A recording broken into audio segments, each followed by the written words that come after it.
Record. Hello, my name is Monica Nito and welcome to Community Corner. Community Corner is a project that gives residents, businesses, and organizations the opportunity to share their work within the community. Community Corner also recognizes and celebrates citizens within Ward 3 who have made this city and community a better place.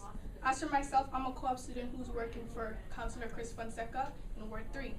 And today we are going to be speaking to Mrs. Dalmasio and Mr. Hallman, who are both co-op instructors at Glenforest Secondary School. These two individuals have given students and the knowledge to understand the importance of the workplace and have dedicated their time to find placements that's right for their students. And today I would like to say thank you for being here. Now, shall we start? Thank you for having us. Thank you. Now, this question goes to Mrs. Dalmasio.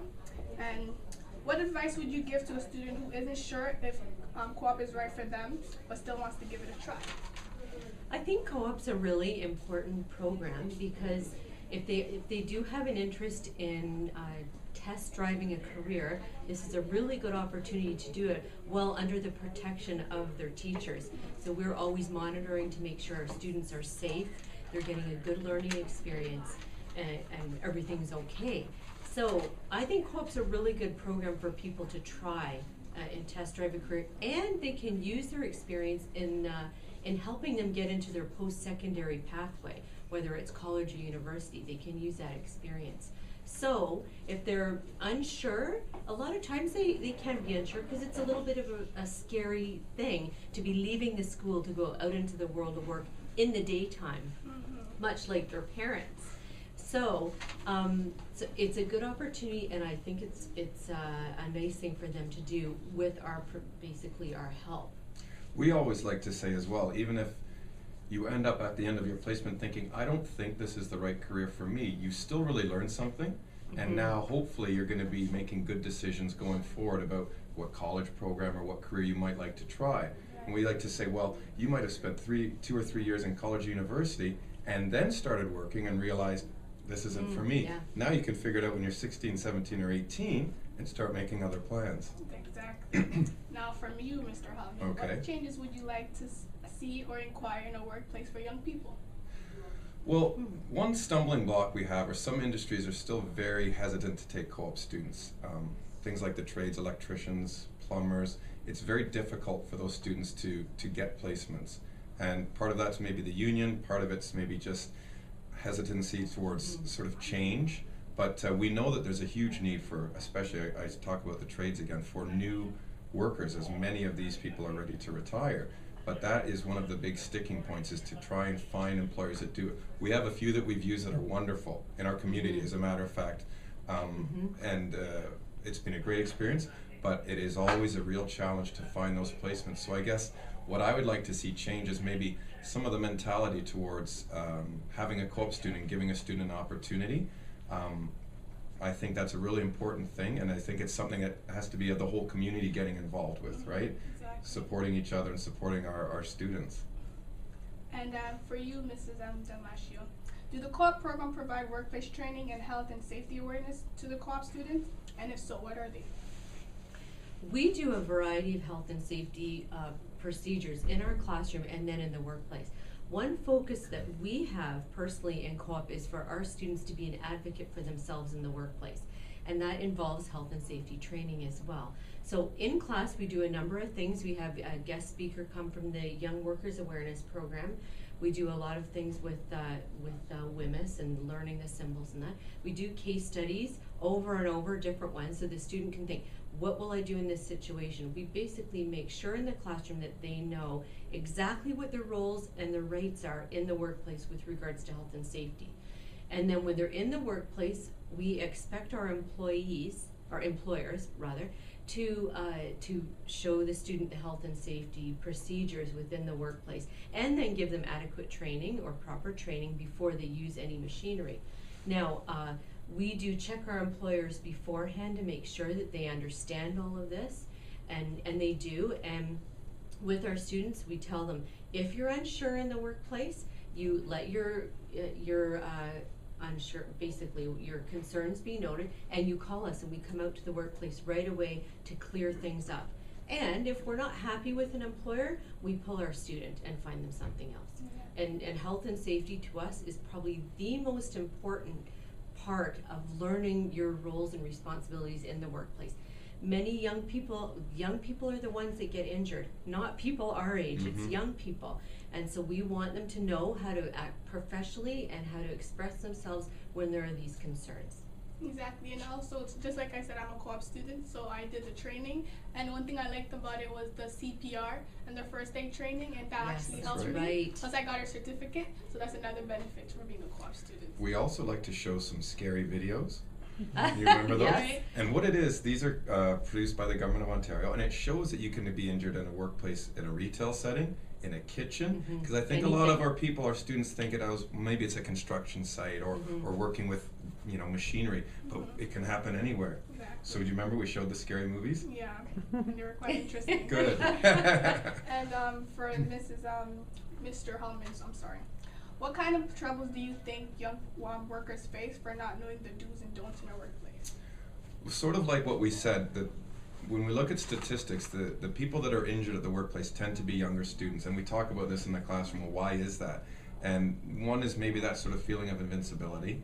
It's not going to happen to me. But another one that we believe is probably the main reason is that the students don't want to look like they're afraid to do the work or are not competent to do the work. So they'll say yes to do things that maybe they haven't been trained on, maybe they're unsure about, or maybe it should be two people doing it. So I'll go back to what Mrs. Dalmasio said. We really encourage our students to be advocates for themselves. So that means if you're not sure about something, if you haven't been trained, if it looks like it's too big a job for you, saying something and speaking up. And also, we're always ready if someone needs us in terms of coming out to the workplace and sitting down with employers and students and making sure everyone feels like they are being healthy and safe. But I think that's the biggest thing is students sometimes want to impress that employer. I can get this work done quickly. I don't need any help. I'm smart enough. I don't need extra training. When really, we encourage them to do the opposite and think about it and make good decisions for their safety. Exactly.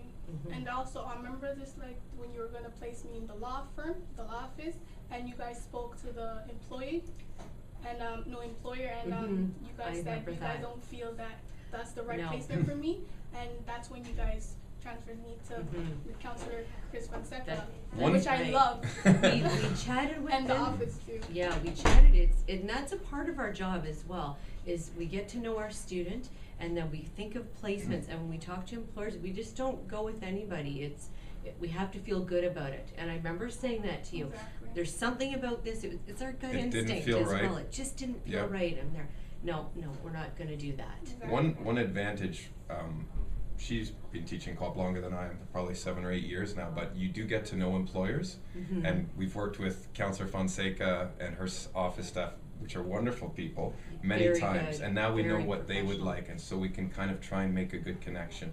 But a lot of our employers, we develop relationships with them, and we get to know them. So would this student be good here, or maybe better here, because we know how the employer, what their expectations are. We get to know the students, and then it makes it easier to match them. There's always some new employers, but we like to use a number of them repeatedly because we know what we can get from them and what to expect. Okay, and this question goes for both of you. Okay. What is your favorite moment of being co-op instructor? Okay.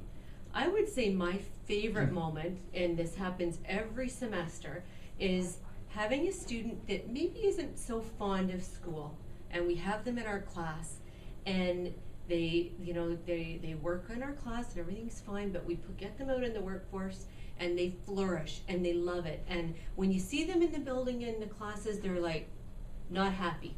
But when we go see them in the workplace and they're smiling, they feel like, hey, I'm smart, I can make a difference in the world, I am worth something. That has to be my favorite moment. I love seeing that because it also gives the student then a renewed kind of sense of direction in their life, and like, yes, this is why I'm going to finish high school and I'm going to pursue this career. And it's funny because just before you came to interview us, we had a student that dropped in. I think he's like about 25. Yeah. He dropped in, he says, "You two are the teachers I remember." And that feels really good. So that's mine.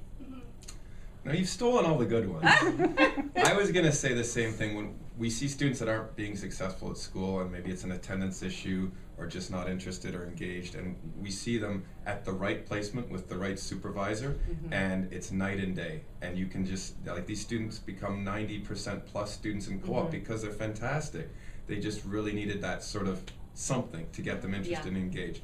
But I was gonna say the same thing, when you have students come back and they tell you, you know, that you've made a difference like that. I have a good example from this semester, though. We were looking for dental placements, and so we were having lunch, and we saw a dental office, a new one that just opened. So we went over, and who's working there but a former co-op student who had done a dental placement with us and gone on to do the course at George Brown, and now is working in the community. So she is now one of our supervisors, a former co-op student, and it's kind of the full circle. So now she is helping train the next generation of dental. It's really cool. Yeah. Really cool. So it's things like that. It's a really rewarding job in many ways, especially when you see the students being successful that maybe weren't, or the students that you put in a certain placement and they flourish there and they've gone on to make that a career. Wow. And they give back to the community. That's right. Anyway, it's great. It's an awesome job. Once again, thank you for being here.